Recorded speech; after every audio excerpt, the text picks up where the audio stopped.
First of all, I'm really proud to be here. I'm a big supporter of ISPU and of the entire team, and have been a fan for since its inception. What Farhan described about my work is just one aspect of the work that I do, and it's the most public aspect of it. And it's also why I've had a particularly unique vantage point on the American Muslim community and our youth specifically, because the work that I do with MPAC, if you're familiar with MPAC, our work is focused on public policy and public perception. And we work directly with the nerve centers of decision-making for those two issues, and that's government, media, and Hollywood, so that we can help get better decisions made when it comes to the issues that we care about and that are more universal issues beyond our community. A critical part of that is working with American Muslim youth, because if we are trying to open doors of opportunity and inclusion for American Muslims in the halls of power, it is critical that we have young people who are able to walk through those doors and assume leadership positions and decision-making roles, so that we are not simply arguing from the outside and fighting for our rights from the outside, but that we are part of the decision-making on the inside, and we're part of the solution-making process. With that vantage point, my work for my entire adult life, and I've been full of numbers lately, but I've been reflecting because I'm coming up on my 10-year anniversary at MPAC, which is less about, and I mentioned that, less about MPAC and more about looking back on a decade of work with and for our community. And I've done a lot of miles across this country and seen a lot of masajid in this country and worked with a lot of diverse communities. And if I had given this speech 5 years ago, I would have had a much gloomier picture to share with you. But today, I think that there are signs of hope and glimmers that make me very excited and inspired about the future that is coming and the future that is in formation. And the reason I'm excited is because is rooted in how I was raised and the Islam I came from growing up.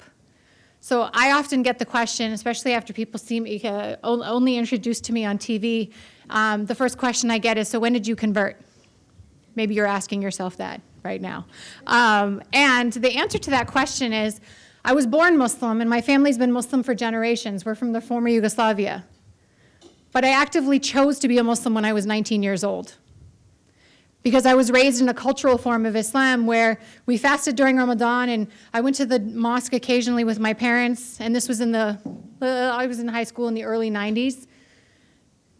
And Islam, to me, growing up from a cultural Muslim home, was something that was very foreign to me. Because the masjid that I grew up in San Diego, and alhamdulillah, it's come leaps and bounds from where it was.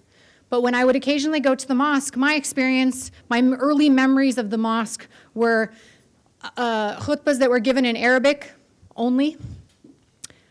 When I looked around, I didn't see young people, particularly any young people who looked like me, or sounded like me, or who I felt like I had anything in common with. There was no youth group. There was no venue to get to know other young people, and so I didn't have Muslim youth as a reference point. So for me, growing up, Islam was something that I was trying to really actively learn about, and Farhan shared the story of his younger sister and her experiences in school wearing hijab. Well, as a seeking young person, when we talked about the Islamic civilizations in my 9th grade social studies class, I thought, okay, I'm going to learn something about my faith. And instead, and it was actually the first time that I learned how to pray was so that I could demonstrate it for my class. And I was all excited about it until my teacher at the end of the unit chose to show a film called Not Without My Daughter. So when I say Not Without My Daughter to high school students, they don't know what that is. That's when I realize how much time has passed. But my teacher chose to show this film, which was full of all kinds of awful stereotypes. The Iranian American man marries an American woman. They get married and they're happy until they're not. And then he kidnaps their daughter and takes her to Iran. And the wife has to go and rescue her. And you see all the evils of Islam. Well, I was 14 years old, and I didn't have a basis of knowledge about Islam other than what I was absorbing at that point, and I wanted to crawl under the desk and never have anything to do with Islam again. And it took me a long time to admit to that. What changed for me was when I went to college, having no intention of being a practicing Muslim, and then being confronted or faced or invited, having come across an MSA. where I went to UCLA for my undergrad, and one of my first days on campus, walking up the quad, I saw an MSA table. I was with my sister, and we both looked at each other, and we thought to ourselves, why are they being Muslim away from their families? If they don't have to, why are they doing it? And that's what intrigued us to find out more. And that's where my journey into Islam really was born. And I share that story because it's not just my story. I hear that story reflected back to me time and again with American Muslim youth all around the country. And while I felt very alone growing up, I know that there are many young American Muslims who feel alone, even if they had a very different experience with Islam growing up than I did, but who still don't feel that they adequately have spaces where they can talk about these kinds of issues and talk about the challenges and talk about their questions about their identity, about Islam itself, the kinds of examples that the sister mentioned before me, where you have young people who, they appear to be in crisis to you and me, but they may just be experimenting, or they may be asking questions. There are deeper issues there than simply the behavior that you're seeing outwardly that alarms you. And that's what we have to face as a community. It's easy to look at the outward shocking things and the ways that these things are manifested, but the underlying issues are the ones that should drive how we continue to evolve as a community and how we continue to interact with our young people. Because we may be driving them in that direction, depending on how we present Islam to them and depending on the kinds of Islamic environments that they're raised in. So this story that I share with you, that's my own story, what I've realized in the last decade is how common that story is for American Muslim youth. And it's a common American Muslim immigrant youth experience, but it's also not an uncommon African American or Latino or other people who've grown up in the convert experience, who are the children of converts sometimes, too have this experience. We have much more in common than sometimes we create the space to really understand. At the same time, this past decade, this 9/11 generation and all of us, our community has been through a whole lot in the last dozen years. This 9/11 generation isn't the only one, aren't the only ones who have dealt with the outcomes or the realities since 9/11. We've all lived it. In these 12 years, we've seen the good, the bad, and the ugly, and the uglier. And I can say from organizational experience, and I know that I have many colleagues in the room, and all of you in the community who probably have had the same experience that I have, which is that I would describe most of the last decade of having rushed to put out one fire after another and deal with one crisis after another. And so we've honed those skills. And while we've tried to work on putting out fires, we've also tried to work on building alternatives, building institutions, building community organizations like ISPU that can take us to a better future. At the same time, our youth, our young people, have suffered from hate and intolerance, the byproducts of the Islamophobic environment, the cottage industry of Islamophobia, as well as the public opinion, which over the years has only gone up and down by about 5 percentage points on average. When you ask Americans whether they have fear and mistrust of Islam and Muslims, it fluctuates roughly between 45 and 55%, give or take a few percentage points. But you're still roughly talking about half of Americans. That's a challenging environment for all of us to be in. But to be a young person, particularly in the K through 12 system, and to not know much about your faith and to be grappling with your identity, and then to be confronted with questions about terrorism or bin Laden or Sunni Shia or what's happening in Iraq or Syria or you name it, and to be made into a mouthpiece for Islam, whether you like it or not, can be an overwhelming challenge. And so, as we have dealt with, and again, I reflect on my own experience, as we've dealt with one incidence of bad news after another, it would be very easy to believe that our community has sunk lower and lower in the face of so many challenges. But alhamdulillah, I'm here to tell you, if you don't already know it, that the trend is actually going in the opposite direction. And I ask you not to take my word for it, but the word of successful researchers who have actually dedicated time and resources to studying this. And So today, these youth of the 9/11 generation, they grew up knowing no other world, and yet they're already coming to shape what it looks like and how we know it. Because what I've learned is that we're actually very resilient as a community. And I want to share with you some findings from a study that was done by two studies done by the Gallup Center. There are probably no other more reputable public opinion research firms that exist out there. So as you may know, Gallup conducted 2 surveys of the American Muslim community at large, first in 2008 and then in 2011. Some of the really interesting, the best, I think, findings that are more, that I want to bring your attention to are just a handful that I hope will share with you why I think that things are turning, their picture is turning. To start with, I want to make you aware that what the Gallup polls found is that the average age of our community, of our faith community, is at least 10 years younger than the average age of any other major faith community in the United States. By average, we're 10 years younger. They don't plot it out on what that means, what our average age is, but we skew younger than others. So this means that there's a certain concentration that exists within our community that certainly requires attention. The other thing that these Gallup polls found from 2008 and 2011 is that religiosity is actually a good thing on all fronts. Shouldn't be a surprise to anybody in this room, but in the Fox News room, the more religious you are, the more of a threat you are, right? And in the false perception that exists in some minds, that false relationship has been created. But what the Gallup polls actually show us is that Muslims who attend religious services at least once a week have higher levels of civic engagement, meaning they're more involved in their broader communities, and they also report lower levels of stress and anger than those who attend less frequently than once a week. I think that's a fascinating finding that says a lot about the promise of what community can do for promoting healthy lives and healthy communities. These polls also found that while the good news is, that religiosity serves us well, the difficult news is how we might be more civically engaged, but we're not more politically engaged than any other group. In fact, the American Muslim community reports the lowest voter registration rates of any religious group in the United States. Look in the mirror. So if you're not registered to vote, let that be your wake-up call. And if you have family and friends who are not registered to vote, let that be your wake-up call. In 2009, it was reported that 51% of American Muslims who were eligible to vote were actually registered to vote.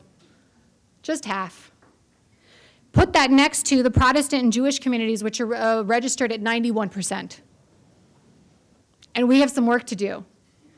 When we have political grievances, we also have to use political channels, and voting is just the first channel that is available to us.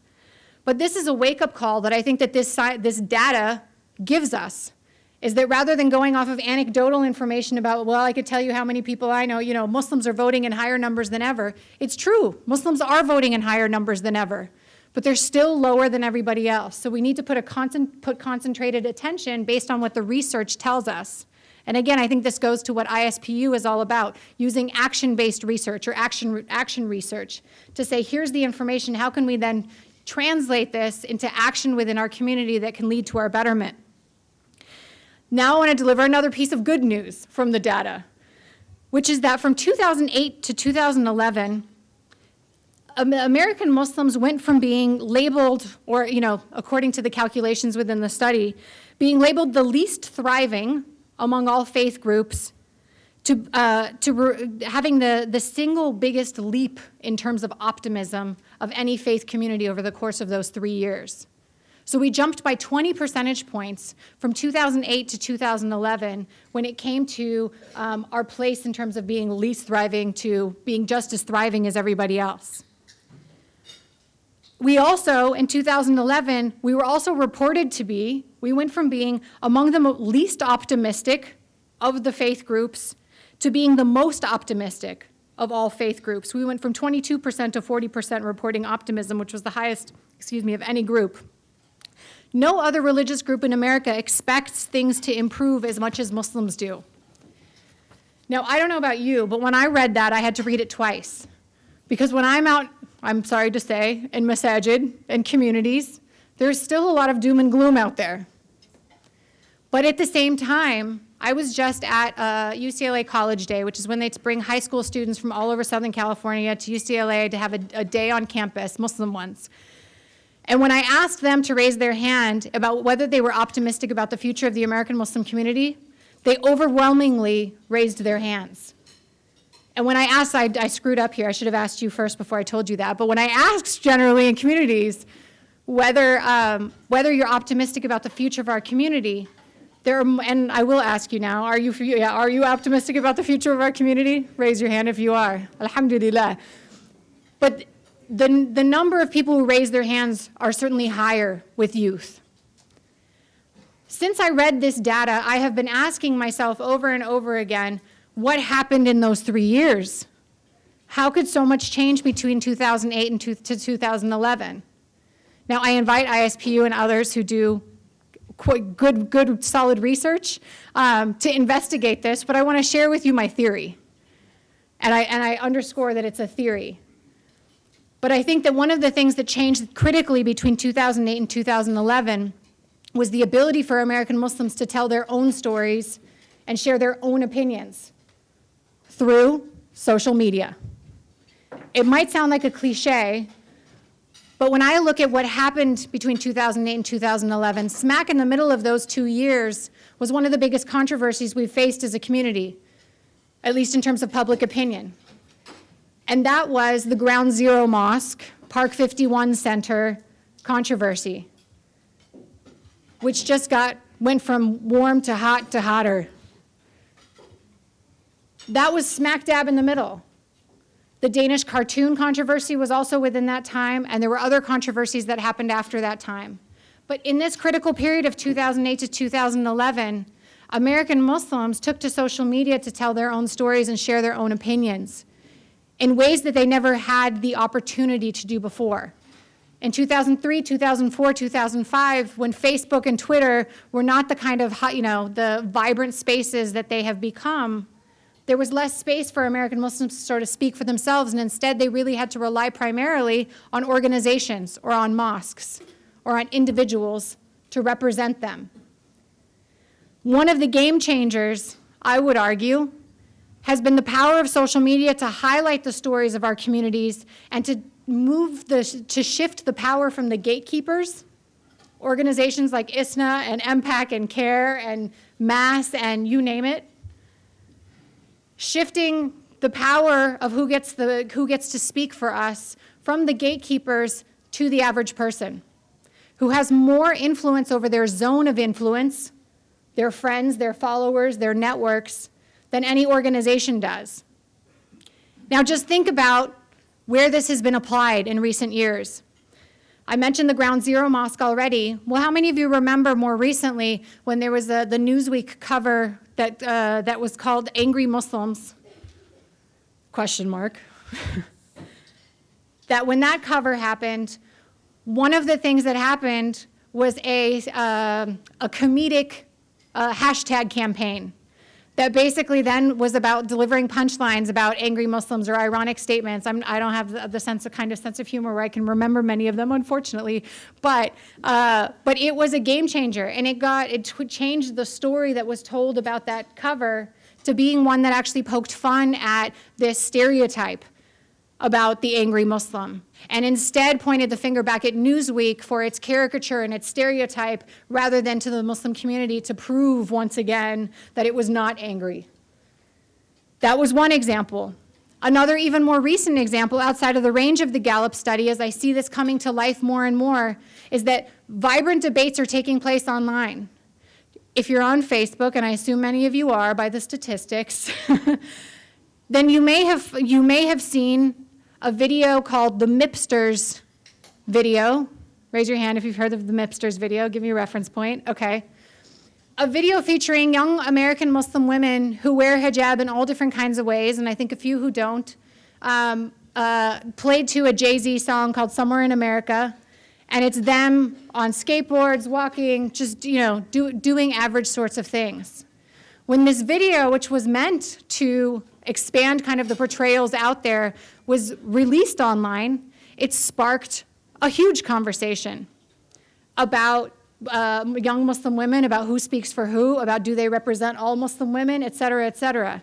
Now, it agitated some, but that kind of conversation created a space for other people to say, well, what is going on with young American Muslim women? And what are the issues that are out there? And creating the space for that kind of discussion is critical. Even more recently is the initiative called ARC, which is, I believe, the Anti-Racism Coalition, which I know Brother Dawood Walid has been one of the leaders in. Using social media and online spaces to have critical conversations about race and ethnicity and divisions within our community pushes the envelope. And again, it takes the power away from the gatekeepers at the mosque or in the organizations to say, yes, we want to talk about that, or we don't want to talk about that. And instead, it puts the hands back in the average person to raise the issues and talk about the issues they care about. How many of you know the name Abu Isa now? Chuckles, thank you.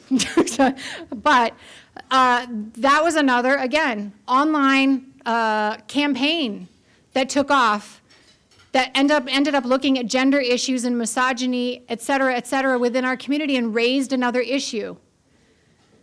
The challenge for us now is, how do we take those conversations, those vibrant and much needed debates and dialogues from the online space, and reintroduce them back into our mosques and communities so that we're having face-to-face conversations about these very important issues. That these conversations are happening online is a game changer, because they are forcing those of us not in the virtual life, but in the real life, to also think about having those conversations. And these can serve as a catalyst for growth and development within our community. And it's really the power of the people speaking. It's not the imam or the leaders who are determining the agenda, but the people who are saying, these are the things that we need to talk about, and it's forcing conversations to take place, and that's a sign of growth and progress in our community. And I hope that it's one reason that optimism is growing within our community as well. Because silence is the enemy, I think. And having the ability and the space to talk about these things is a way of opening the door and being more open to talking about it, then being more open to changing it and making it better. And it's high time we did that. Because one of those issues of the identity crisis for American Muslim youth that I want to bring your attention to is the gap that exists between when somebody graduates from college and then when they find their way back to some kind of mosque.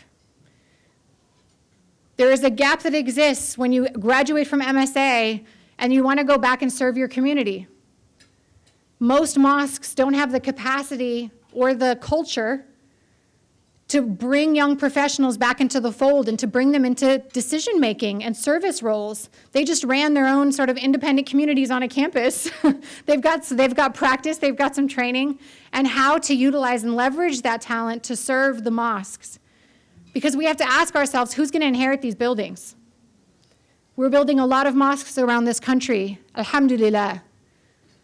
But if we can't hold on to those mosques or transfer leadership to the younger generation, then we've just bought buildings. But we create communities when we invest in people and when we transfer leadership from one generation to the next. So in the few minutes I have left, I want to present you with the question. And the question is, are we ready to change? Our youth are asking for change. Every generation of youth agitates. When all of us were still in the youth category, we all pushed for change. And history and progress have only taken place because younger generations have agitated and pushed for change. So they're not going to be just like us.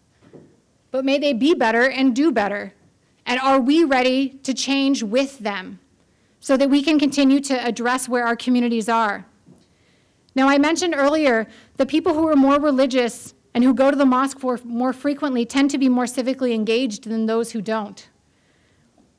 Our mosques have a unique role to play and a unique responsibility to model the value of participation. And I know the communities here in Michigan have been at the leading edge of that. And I'm proud to be here with you for that reason and many more. But we know that if the mosque is involved in the life of the city, its members are more likely to be participants also in their city, that they model the behavior. And so if your mosque is doing that, then you should thank your mosque and be a part of that participation.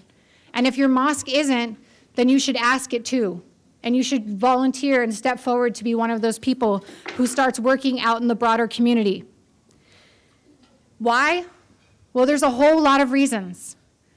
One, we're Muslim, and that's what Allah asks us to do, very simply put. When I think about the message of the Quran, one of the verses that fueled me as a young person is where Allah says, Bismillahir Rahmanir Rahim, infiru khifafan wa thiqalan wa jahadu bi amwalikum wa anfusikum fi sabilillah. Dhalikum khayrun lakum in kuntum ta'lamun. Which means, go forth and strive and struggle, whether you be equipped lightly or heavily in the cause of God. That is best for you if you but knew. How much or how little we have, how prepared or how unprepared we are, is not an excuse for inaction. We each have a responsibility to infiru, to go forth. And so the question is, how will we do that? I mentioned how, we talked about the climate of fear. I want to leave you with one thought, which is that the climate of fear exists when people don't know us. The single greatest predictor of whether somebody has a positive or negative perception of Islam and Muslims, the single greatest predictor is whether they actually know a Muslim themselves. MPAC, CARE, ISNA, the Muslim Unity Center can't do that for you. You have to do that for you and for all of us. Each one of us has to step out and participate and get to know people outside of our comfort zone so that we can change the image and the realities that are facing our communities. The answers are in our own hands. And I wanted to give you two quotes, one from an American poet and one from one of my teachers in closing that brings this to life. There's an American poet, an African-American woman poet named June Jordan.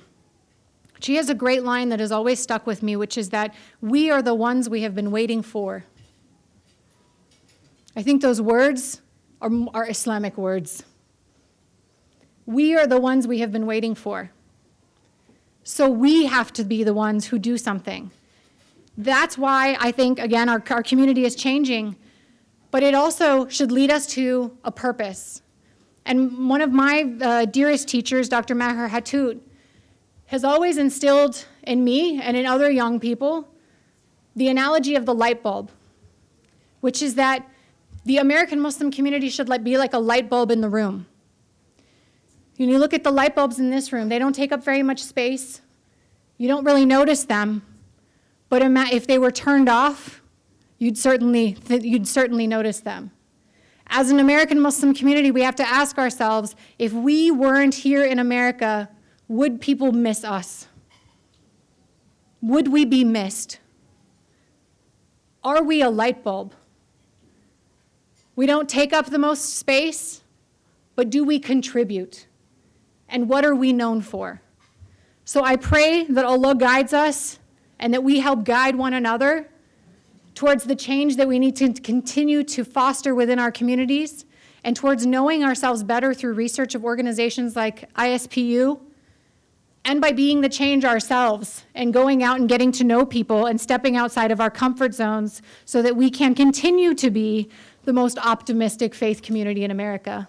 Thank you very much. Wassalamu alaikum wa rahmatullah.